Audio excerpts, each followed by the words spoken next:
Okay, the next one then is to put a stumbling block before somebody. Leviticus 19:14, you shall not curse the deaf, nor put a stumbling block before the blind, but shall fear your God, I am the Lord. So this passage obviously can be taken literally, right? And placing an obstacle in front of a blind person. But the idea goes a lot deeper than that. It became a metaphor for causing someone to sin, or intentionally misleading them, or even accidentally misleading them, or somehow taking advantage of the spiritual weakness of the person, or just exploiting them to some degree. And so it became a metaphor or a Hebraism of that you're putting something in someone's path that would cause them to stumble on that path. It could be a bad influence. It could be anything, manipulation, exploitation, false teaching. It encompasses a lot of things. It's not just like false teaching. It's anything that would harm another believer. Romans 14 will talk about this, but rather resolve this, not to put a stumbling block or cause to fall in our brother's way. 1 Corinthians 8:9, beware lest somehow this liberty of yours become a stumbling block to those who are weak. Revelation 2:14, but I have a few things against you, because you have there those who hold to the doctrine of Balaam, who taught Balak to put a stumbling block before the children of Israel. So here's the basic concept. It's a maturity issue, and it's the idea that I don't want to cause somebody to see what I'm doing and cause them to sin, trip up, stumble, whatever you might be. So what do you mean by this? Well, a lot of times people are watching you, obviously, and they're looking at what you do. They're looking at how you behave, and they look at what you say. And so it could be verbally, the things you say, the things you talk about will betray that. And behavior can betray that.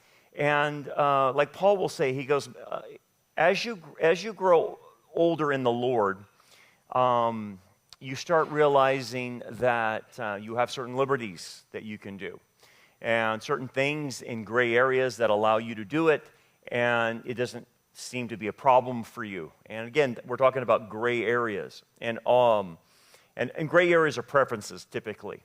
You have a preference for this, and someone else doesn't have a preference for it. But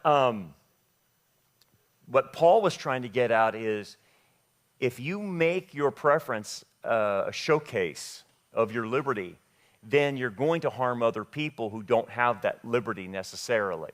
So, for instance, one of the easiest ones to pick out is drinking alcohol in public. If you have the liberty to drink alcohol, then fine. But the problem is, the more you go up in leadership and the more people's eyes are on you, the more you have to curtail that in public, because other people can see that. And the problem is, you could say, well, I have my liberty. I'm not an alcoholic. Yeah, I know. But the problem is, you can't use your liberty towards someone else that might be an alcoholic, that might be struggling with alcohol, and they can't just have a drink or two or whatever. They go on binges, and they have major problems and stuff like that. And so, one of the expectations I have for my staff and our deacons is they refrain from drinking in public. That if they're going to drink, you need to do it at home, because too many people will see you, and it causes too many people to stumble. People will say, well, that's legalistic. It's not. It's about a gray area of not causing weaker brethren to stumble. I mean, if you knew what I knew of how many people struggle with alcohol, you would probably think about that yourself, and how many people are actually watching you that have alcoholism. Or it could be drugs or anything like that, but alcohol is a big one. So we've had deacons in the past, and I've gotten rid of them, but deacons that were so stupid, they would post them drinking online and post it on their Instagram and Facebook and this and that. And I said, do you realize that everyone's seeing this? I said, do you realize that they're calling me saying, what are you doing? And they go, what? I'm just doing what I can drink. Yeah, you can, but you're a deacon and everyone's watching you and you're causing all these other people in the church to stumble. So because he was bullheaded, we got rid of him. But that's the kind of nonsense that people do, and they don't think about their surroundings. They don't think about how they're being seen or anything else. Another big thing about causing people to stumble is the way you dress. And whether that's women or men, you always have to be aware of how you're dressed. Unfortunately, today's rules go out the door. You can go to job sites, and there is no, rules for dress anymore, especially among teachers. They dress like they're going to the gym. They don't dress professional. You go into some professional places and you expect profession and you don't get it. They're dressed like they're going to work in the backyard or something like that. And it's a lack of professionalism, I know. But it's this whole woke mentality of, well, don't judge how I look. Well, I am going to judge how you look because the Scripture wants us to maintain modesty. And what does modesty mean? Modesty is not just for women. And a lot of men, unfortunately, think that modesty is just for women, that they need to, women need to be dressed modest. How you understand modesty is this. You dress appropriately for the occasion you're going to. And that goes for men as well. Men are the worst as far as dress is concerned. They don't dress appropriately to the occasion they're going. I've been at funerals, guys show up in thongs and shorts. You don't show up to a funeral dressed that way, right? And you go to weddings, you dress up for the wedding. You don't go in flip-flops and shorts, guys. And what we're starting to have in our civilization is not proper decor. They're not wearing what they should be wearing. And again, it all has to do with, am I dressed appropriately for the situation I am? Am I going to the gym? Then dress appropriately for the gym. But I don't wear the gym clothes to church. It doesn't make sense. You don't show up to work and the work requires you a steel-plated toe and you show up in Birkenstocks and just say, you have to accept me, this is the way I am. No, that's you being selfish. You have to dress for others, not yourself. That's how you should be thinking about it. So, like, you go in these offices, and these people are scantily clad. I mean, it's out of control, man. And these are professional people, especially teachers. They show up in the teacher's room, and they're wearing very seductive clothes. Tell me this. Why would a teacher show up to a classroom of high schoolers wearing mini dresses and high heels, like they're going to a cocktail party? Is that, to me, that's somebody putting it out there. Or it could be anything, And so people say, well, you can't judge how I dress. Yes, I can. You're dressed immodestly. And the problem is the way you're looking is causing people to stumble. And a lot of people don't like that. But this is the problem of gray areas, and people don't even think about that. Another thing, to move on from that, and I think that's pretty clear, but the other thing is ostentatious wealth is another problem that causes people to stumble. So people want to show off their wealth. And they show it off by the cars they drive, they show it off by the things they carry, they show it off with everything. And I'm not saying you can't have nice things. I'm not saying that at all. But be wary of your environment when you're coming to an arena. And let's just say that probably the majority of people are poor or middle class or whatever. It doesn't help them when they see a millionaire flaunting their junk in front of them. It doesn't help them. It causes them to stumble. And that's another thing, is be wary of ostentatious wealth. Not everybody has made it. Not everybody has got it. And they struggle. And most people are struggling to meet financial debts. And it doesn't help them when you talk about a 3-week vacation to Europe. It doesn't help them. And so, we've had people in our church, and I've had to take them aside and say, you got to stop bragging. You are bragging every time you enter a room, and you name drop, and I know this guy, I know that guy. We went to the Bahamas for 2 weeks, and we went to here, and we did that. We went on an African safari, and we did this, and we went there, and it's like, enough. Everyone around you hates you, okay? They just hate you. And you need to shut your mouth, because no one can go on an African safari. No one can go to a 3-week trip to Europe. No one can go to the pyramids. No one can, drive a Ferrari, okay? Just don't do that. Just shut up. But they don't know how, the problem with their pride makes them brag, and it's like, yeah, it doesn't look good. It doesn't look good in front of everybody. So let's say you are wealthy. God bless you. Just don't show it. Just act normal. Don't brag. That, keep that stuff to yourself, because the people around you are trying to make ends meet, and it really stumbles them. Stuff like that, right? So that's the kind of things I'm talking about. Talking about like how you celebrate Christmas. Some people are offended if you have a Christmas tree. Fine. Then don't brag about your Christmas tree. Don't brag that you don't have a Christmas tree. Just do what you need to do, right? But don't make it an issue for people. Holidays and other things that you celebrate. Okay, fine. Keep that stuff to yourself. No one cares. And the problem is you'll get into a fight if you talk about things, and especially in gray areas. And the real issue then becomes real tricky is when you make the gray areas black and white issues. And you make these gray areas black and white issues, and you say, if you don't do this or if you do that, you're not spiritual. And that gets really problematic, because if you make a gray area a black and white issue, you're going into legalism at that point in time. And look, if it's your choice to do something, knock yourself out, okay? It's your choice. But like Paul would say, don't use it to hurt somebody. What's the quintessential example that Paul used? Well, he used a meat sacrifice to an idol. And Paul had the freedom, knowing that if he bought a piece of meat from the marketplace, that the animal had been sacrificed to a foreign god. He realized, there's no God. It's not. There's no such thing as Zeus or any of these Greco-Roman gods.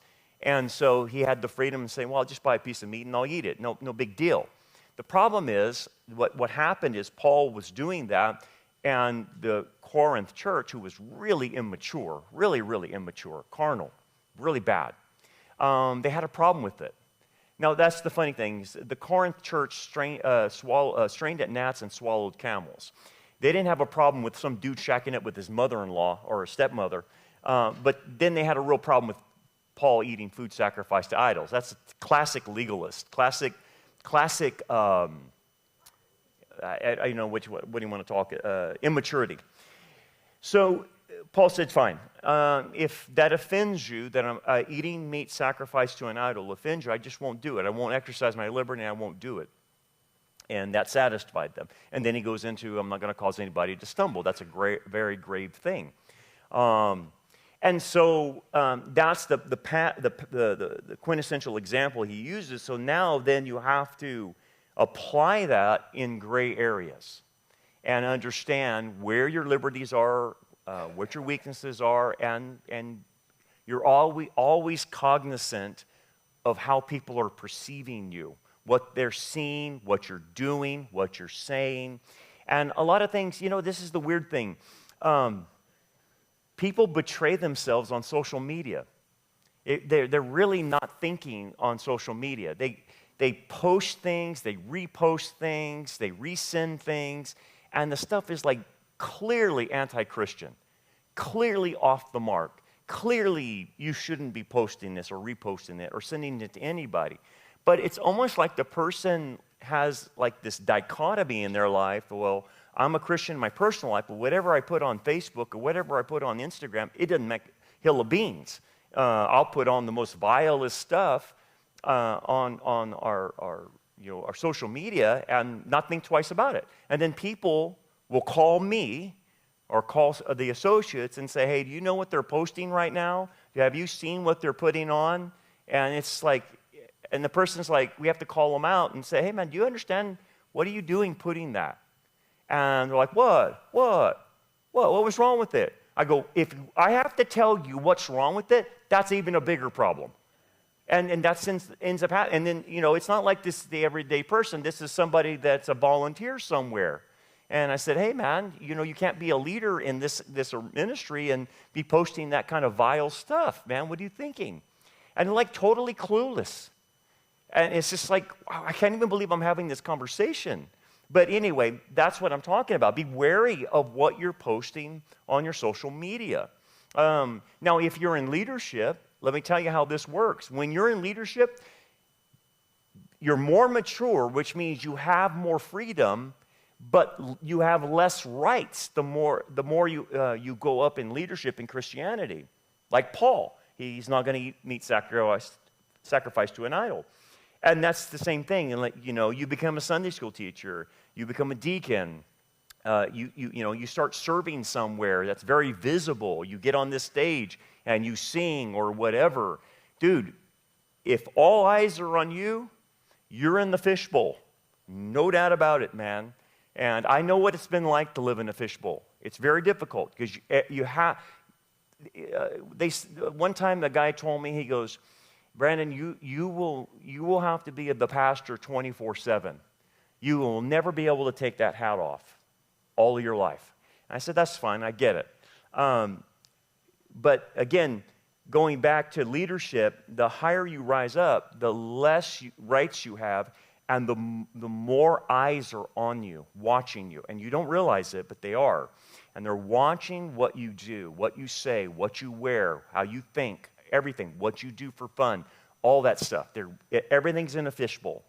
A lot of people can't take it. They don't like being in the fishbowl because guess who gets included into the fishbowl? Your spouse and then your kids get included in the fishbowl. And so all eyes are watching not only you, but your spouse and your kids and how they behave. That's a pretty weighty thing. And a lot of people can't handle that. It's just too much. And so a lot of people don't, they buckle under that pressure. But what I'm saying is, look, you as an individual, the more you grow in maturity, the more freedoms you will have, but you will have to restrain yourself from using them in these gray areas. So, if you have the freedom to have a Christmas tree, then have a Christmas tree. But understand there's immature Christians that connect that to paganism, and it stumbles them. Now, here's the thing that you need to know.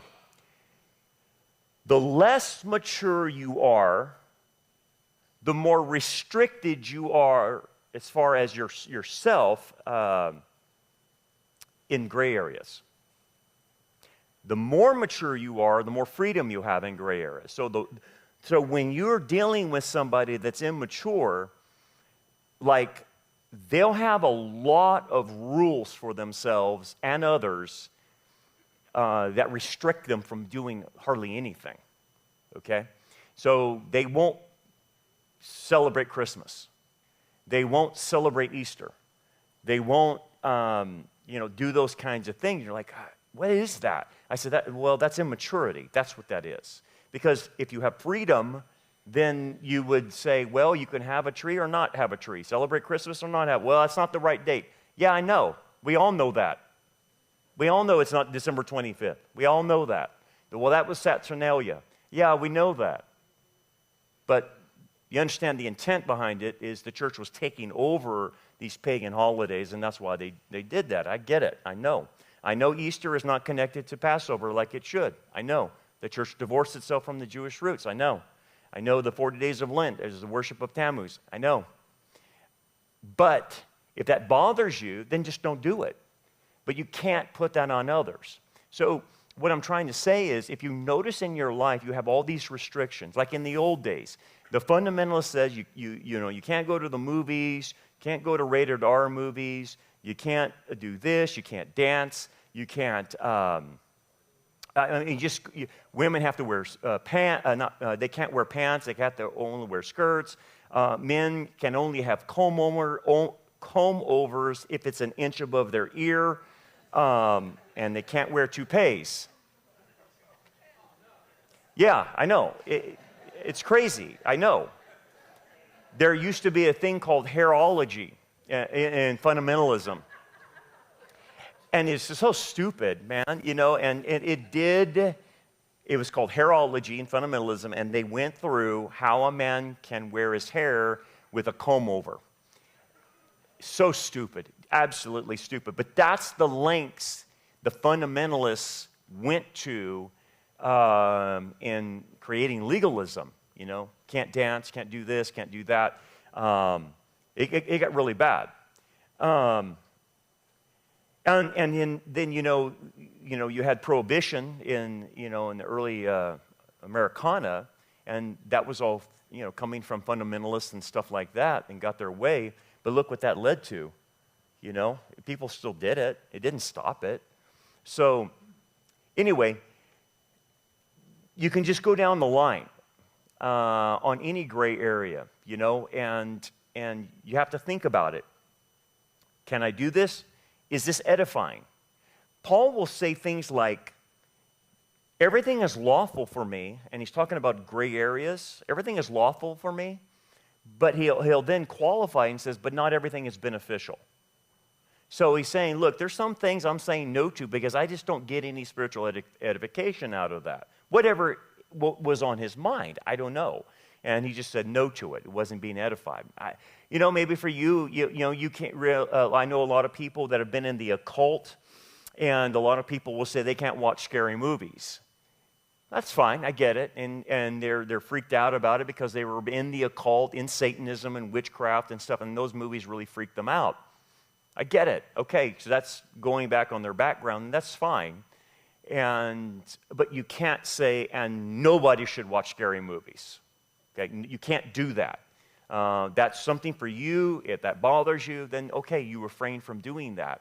And things like that nature. Food is another big issue. Food causes people to stumble big time. Okay? Now, what does the scriptures tell you to do as far as when you go out to eat with people? What are you supposed to do?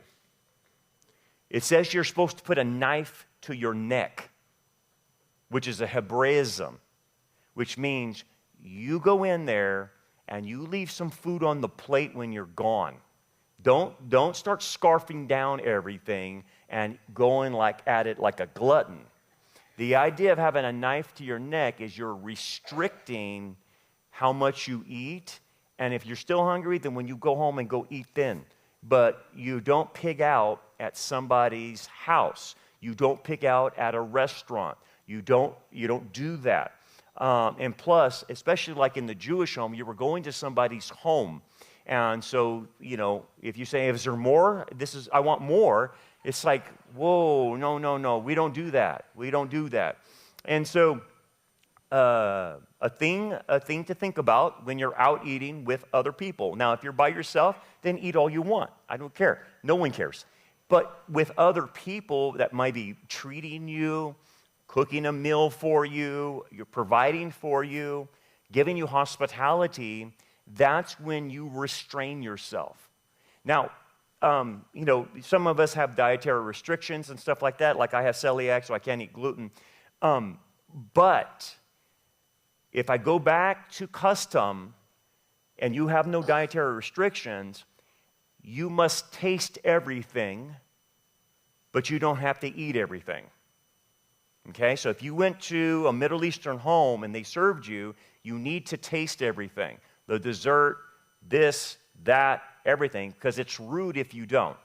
But it doesn't mean you eat, if they give you a slice of cake, it doesn't mean you have to eat the whole cake. You just eat a bite as a good guest would do.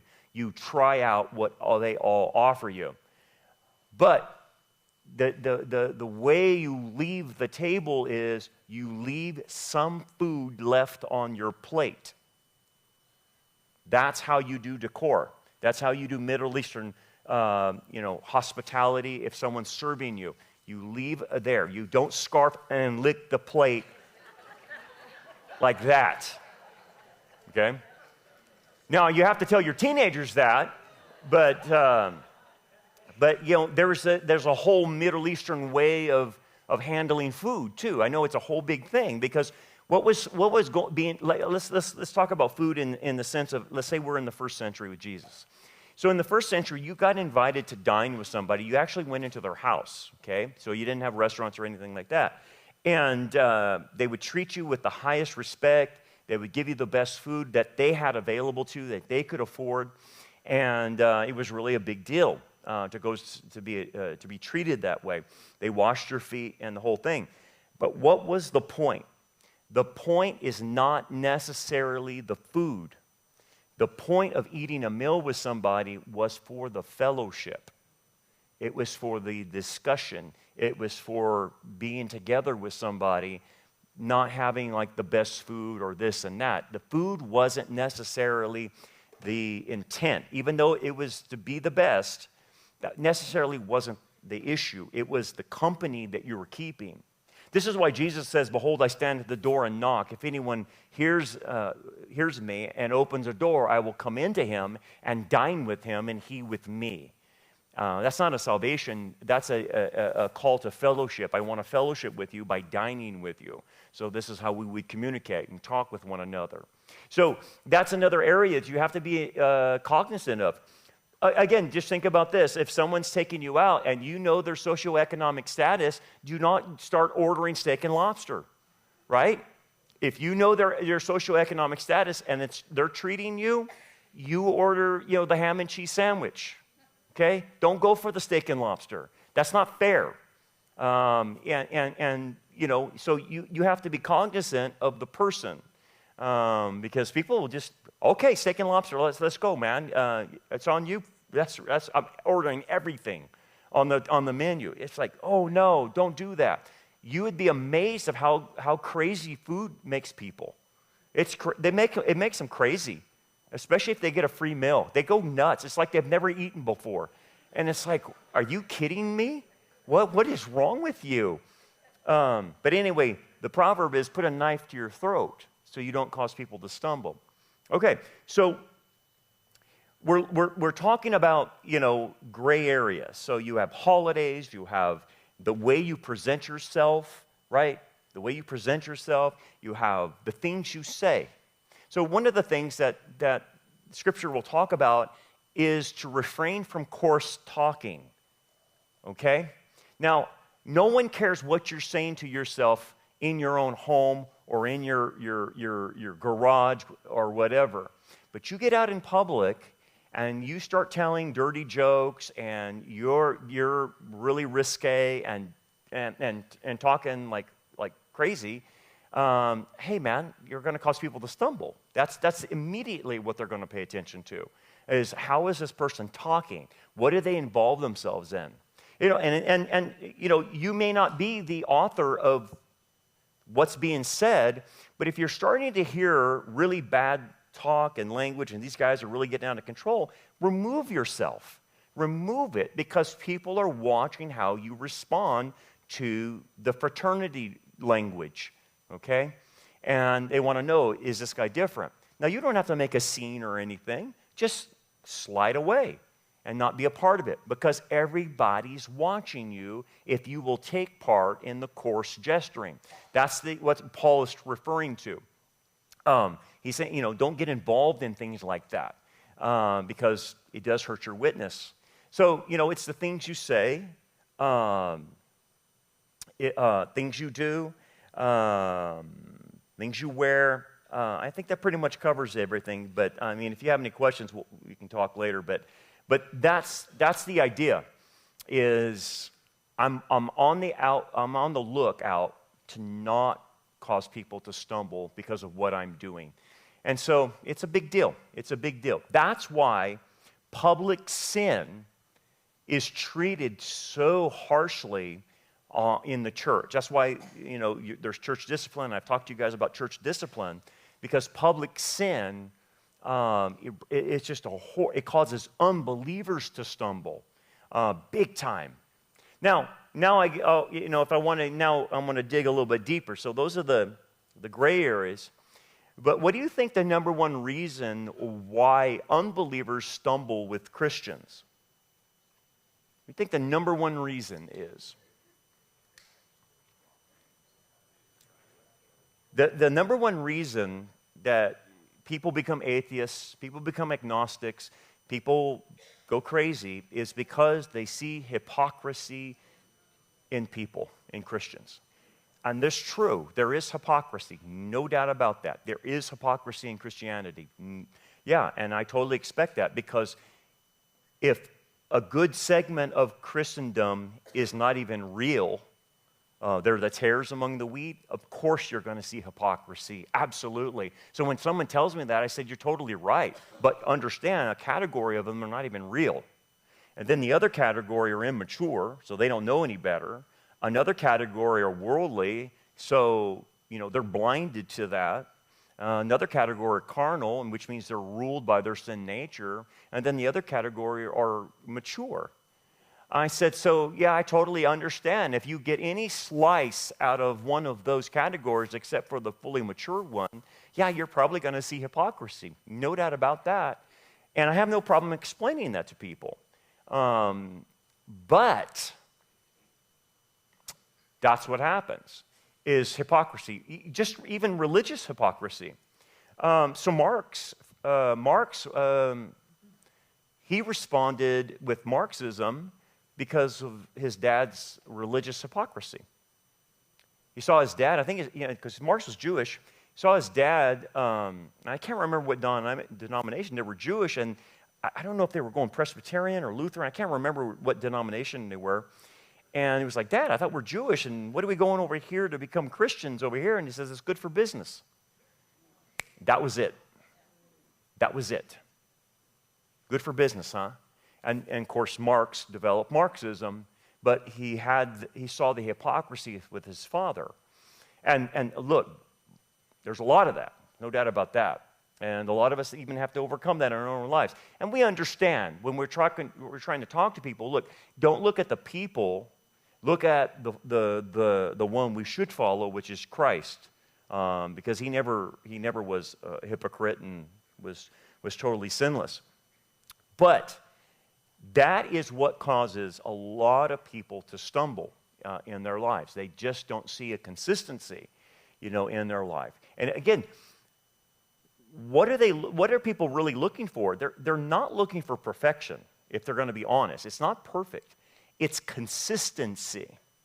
Are we going to make mistakes? Are we going to take 2 steps backwards sometimes? Absolutely. But what is the general trail of the person? What's the trajectory? What's the projection of where this person is going? If they see this person going zigzagging all over the place and backwards and up and down and for 5 years they're non-existent in church and stuff like that, that really throws a lot of people off. But a consistent walk with the Lord, really, that's the biggest sell point, if you want to say that, to people who are unbelievers, is consistency. That's all they need to see is consistency, not perfection. So that's a big driver for that. Okay, any questions on that? And I'll move on. All right, cool. Okay, another thing I'm just going to briefly cover is, and we talked about this with Noah, is to uncover nakedness. That's a Hebrew idiom. Leviticus 18, we'll talk about it. None of you shall approach anyone who is near of kin to him to uncover his nakedness. I am the Lord. So uncover someone's nakedness means to have sex with them. And typically when you see it through Leviticus, it's unnatural sex. It's incestuous many times. But so it's a Hebraic expression for sexual relations, but typically it's incestuous. So like when we go back to Noah, we studied that before.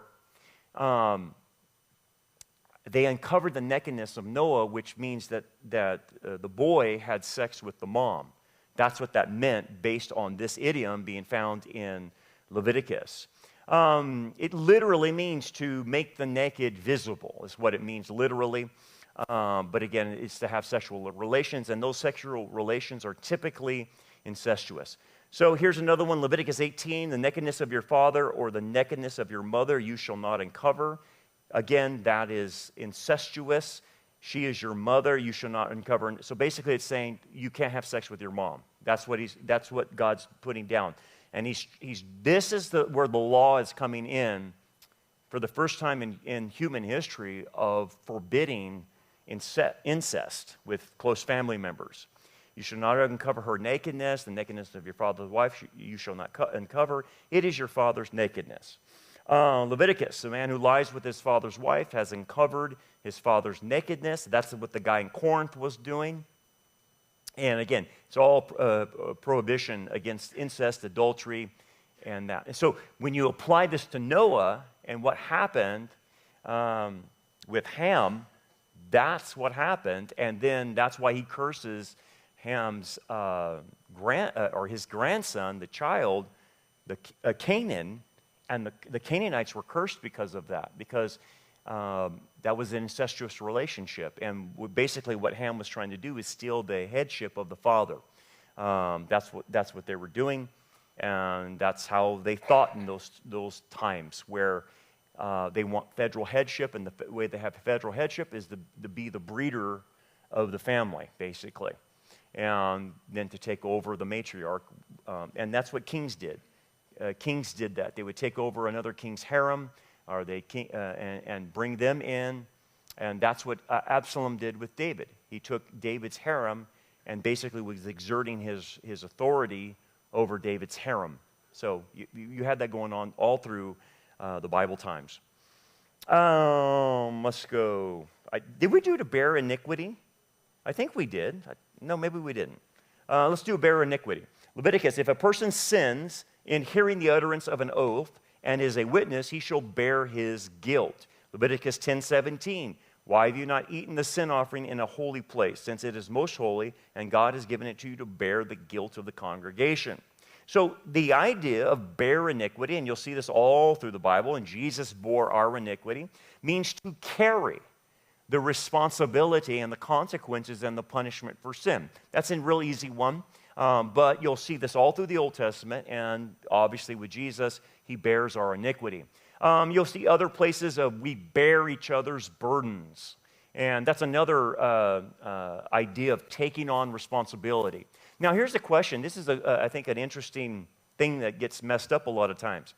It says you shall bear one another's burdens, and the way it's formulated is, you only bear the responsibility for someone else when their burden is extreme beyond measure, if that makes sense.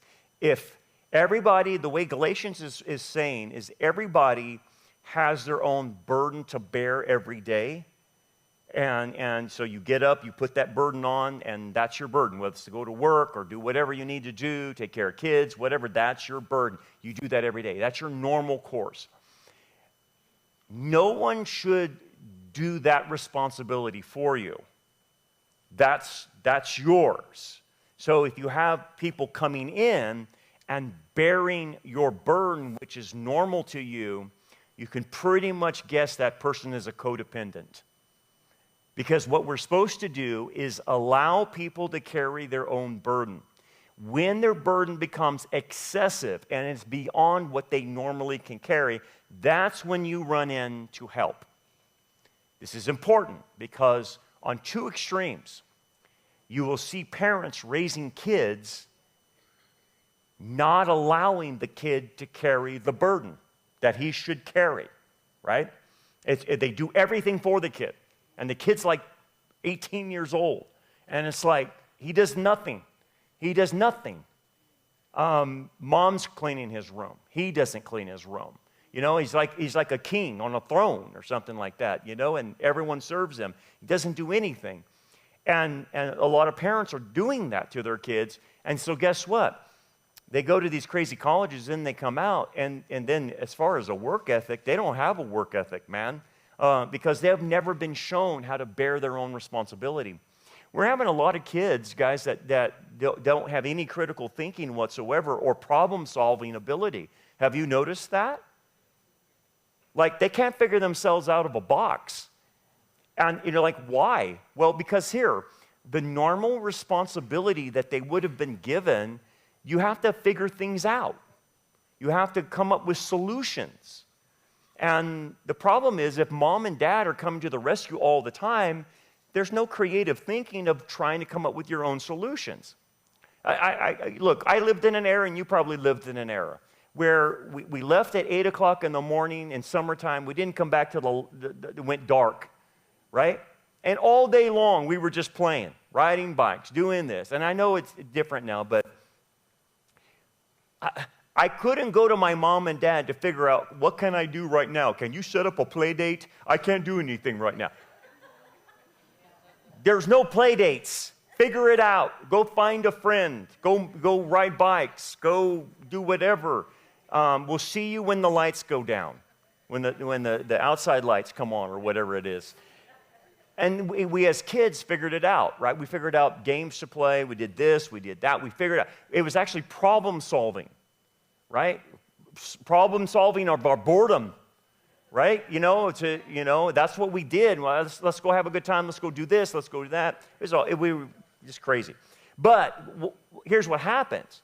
What if you stay inside all day long in summer, because you're out as a teenager, you don't work, you don't play sports, you don't do any extracurricular activity. All you do is stay in a room and play video games. Okay? They're not problem solving. And by the way, they're not relational either. They have horrible relational skills. They can't even look you in the eye or shake your hand. They give you the limp, shake. Shake a hand, man. They don't even know how to do that because they're not out with people and they're not interacting with people. And so they're social misfits and socially awkward. And it's like, yeah, we can't keep raising this, man. And so they can't problem solve. And so they're perfect drones. So they work at places, and here's what you do. Pull the lever, okay. And do that all day, okay. They don't think past that. They're just pulling levers all day long. There's no problem. So how am I going to make this job better? How can I make this easier? How can I help the boss figure out how to do this more efficiently? How many more widgets could we make? They're not thinking like that. They just told me to pull this lever every 5 minutes, and that's what I'm doing. Dude, what's happened to people?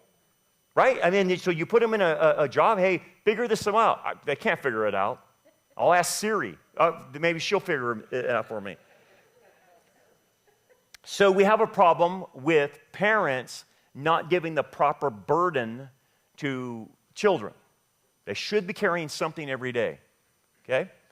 Now let's go to senior saints. It is very important, especially with aged parents, that they stay as independent and capable as possible, okay? Because you want them to function on their own as much as possible. And this goes from every psychiatrist, every psychologist, every biblical counselor I've ever said or ever read. Do not do for them which they can do for themselves. Do not do that. People feel sorry, they run to the rescue, and the problem, every time you do that, they become more dependent and less independent on you, or on themselves, and they start shutting down. They start imploding. All of a sudden, they stop walking. Their legs go way premature than they should. Because why? Someone's catering to them. Someone's running to get their meals. Hey, if they can drive, have them drive to Taco Bell and get their own food. It's important they get out. It's important they drive. It's important they walk. But this is what happens. The senior saints get catered to, and the people start taking their responsibility away from them, and they die faster. Because someone's always doing something for them. And look, don't get me wrong. There are times when you have to step in, man. Someone's dying, someone's having they can't walk or whatever it is. But you know what I'm talking about. There were times where we did too much for them. That wasn't right. We should have let them do that and handle it. So here's what happens.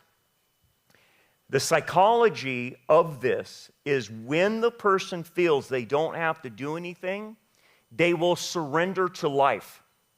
They just shut down. They just shut down. I can't do anything anymore. I can't do anything. I'm old. No. Look at Donald Trump. How old is Donald Trump, man? Late 70s? What is he? Is he 80? Is he 78? Saturday's his birthday, that's right. Look at that guy. That guy's unstoppable, man. That guy doesn't even hardly sleep. Look how much activity that guy does. How does he do it? I don't know. Maybe, it's good genetics. I'm just not that way. No. You haven't walked in 5 years. You haven't walked around the block. Don't give me this. I'm too old. It hurts. Yeah, no kidding, it hurts. No pain, no gain. And I've had these discussions with my own family members. Hey, get a little 5-pound dumbbell and let's start doing something. You're losing your muscle mass. Oh, it hurts. No kidding, it hurts. It's called soreness. That's how it works.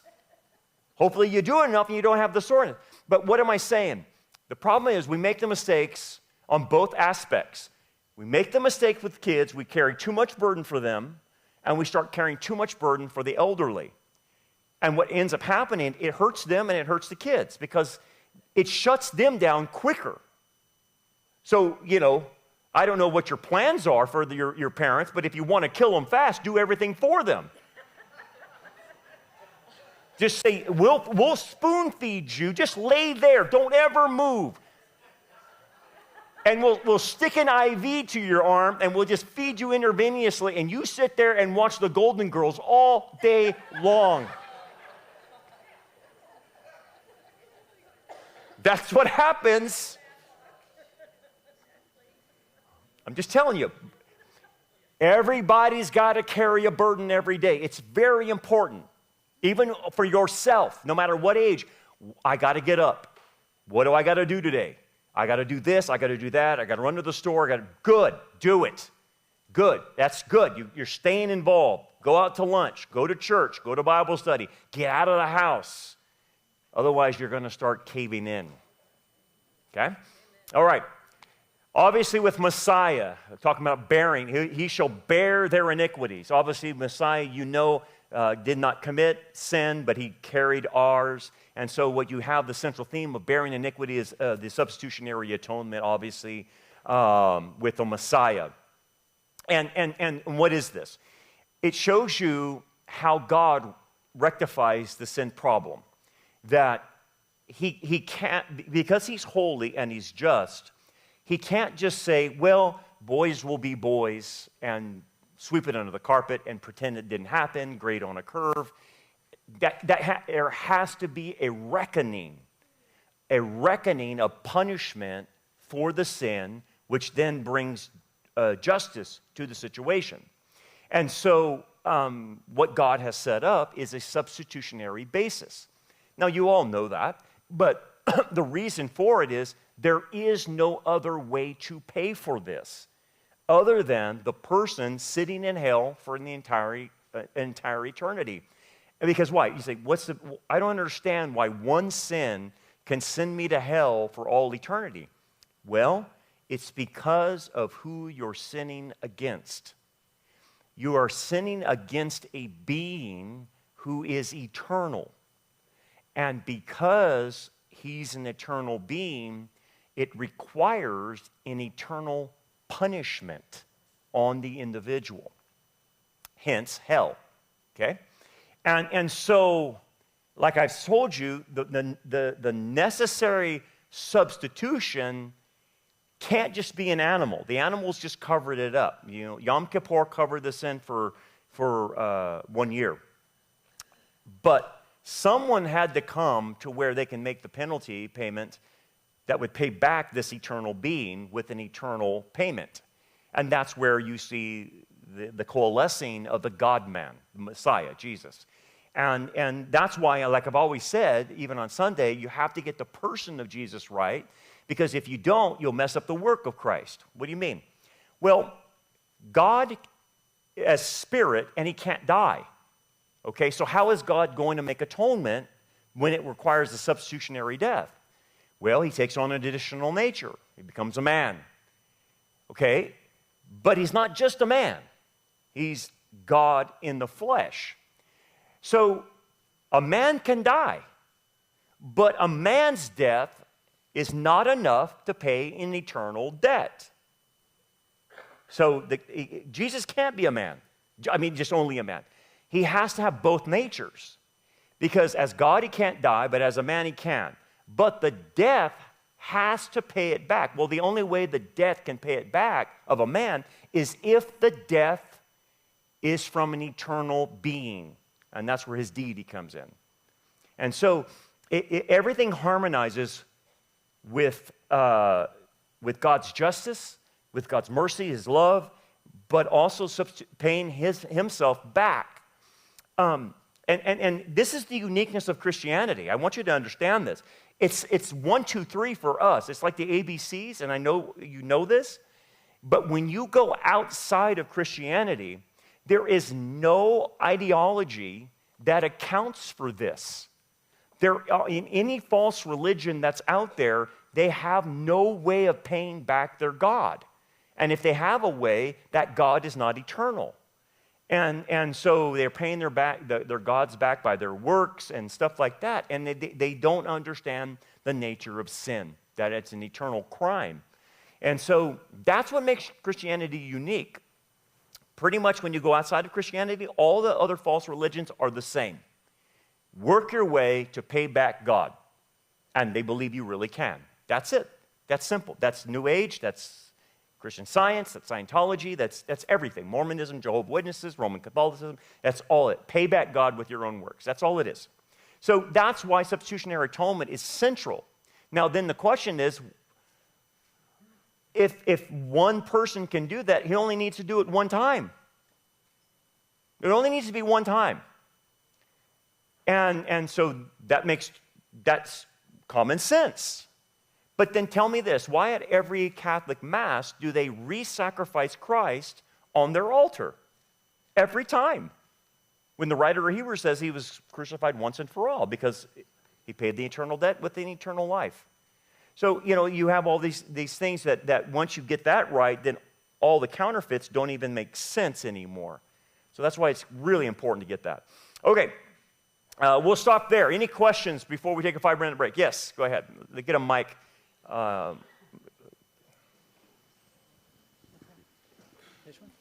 Thank you so much. Thank you so much for sharing about the importance of bearing our own burden and talking about the two extremes as well.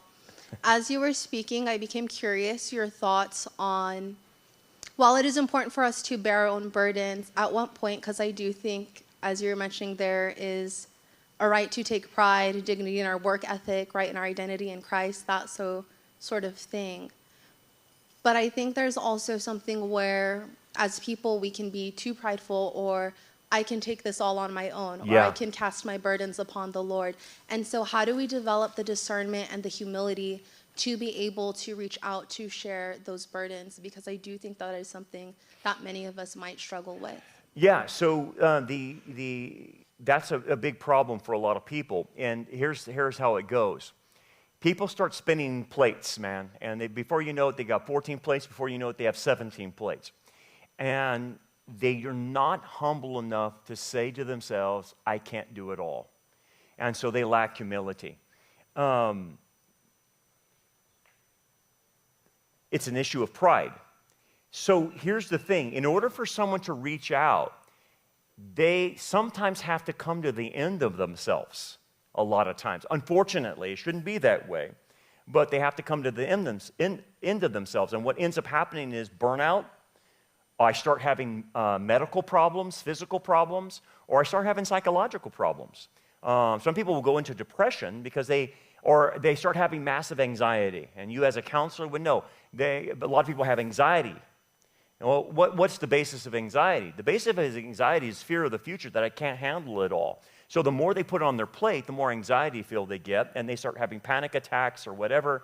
And so the problem they do with is, well, I got to keep functioning like this. Instead of reducing what I have to keep functioning. So you know what they do? They medicate to keep functioning at that level. And so, yeah, they'll get anti-anxiety meds, and they'll just keep rolling. And they'll keep doing the same pace, right? And so at some point, I guess how would I know I'm doing too much? You know you're doing too much when you don't have enough time in the day to do all that you're trying to do. You know you're doing too much if you probably have more than probably one job or two. If you're spread that thin and you're I don't know, you're working four different things, that's probably a good sign you're not doing it. Let me give you a stat.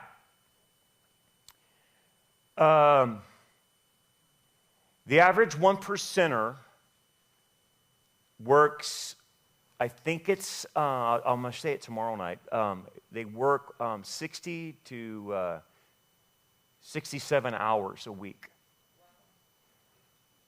That person's on the way to burnout if you're working that much.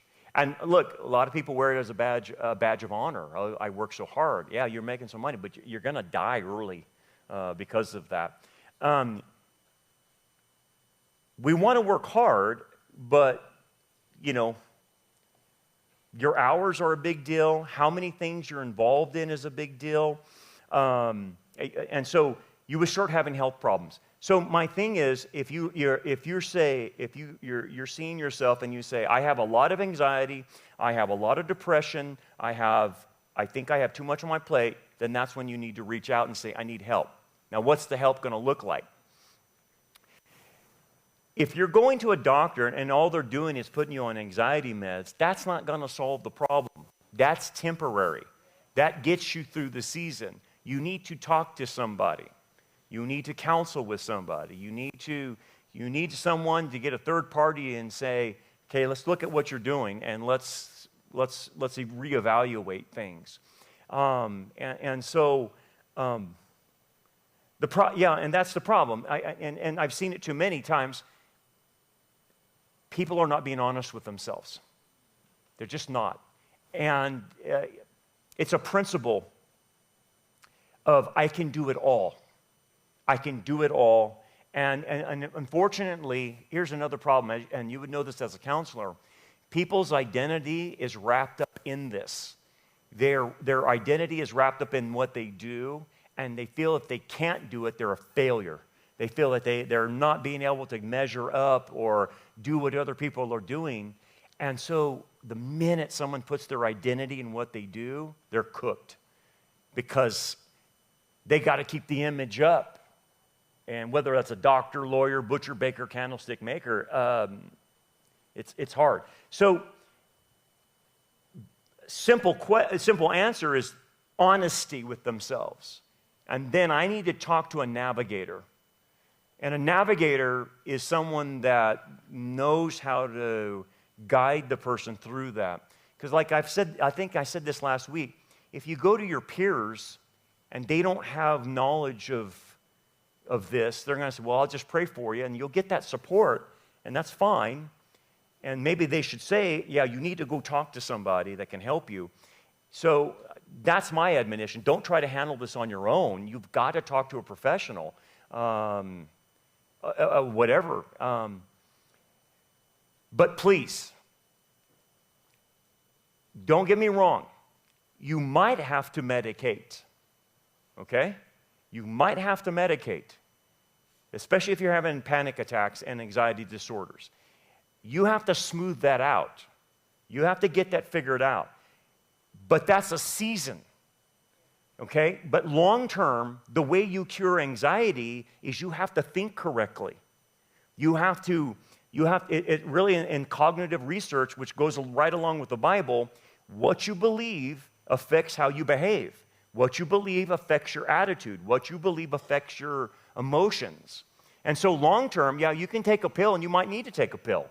But long term, you have to start thinking differently. That's the long-term solution. So anyway, I hope that helps anybody. That's a long answer, sorry. Hey everybody, I need your help. And I need your help in 3 different areas. First of all, I need your help on our channel. Our channel is working against an algorithm. And so we need you to like, subscribe, and hit the bell. And if you'll do that, that helps us get the message out to many people. It outdoes the algorithm that's working against us. So if you'll do those things, real simple, like, subscribe, hit the bell, it'll get our message out to as many people as possible. The second thing you could do to help us out is prayer. We get a lot of pushback online from not only human beings, but from the demonic realm as well. And so we need prayer. And so if you can pray for our ministry, that would greatly help us out. And third, it takes a lot of financial resources to put these programs on. And so we do a lot of filming, with a lot of editing, a lot of going on location. In fact, sometimes we film in Israel, and we film in Turkey and different places like that. And so it takes a lot of money to do these special programs that we put together. And so we need finances. And so if the Lord puts it on your heart to help us, that would be greatly appreciated by us in our ministry. So those are the 3 ways you can help us. Pray to the Lord how you could do that. Real easy. Like, subscribe, hit the bell, pray, and financially support us. God bless you. Thank you so much.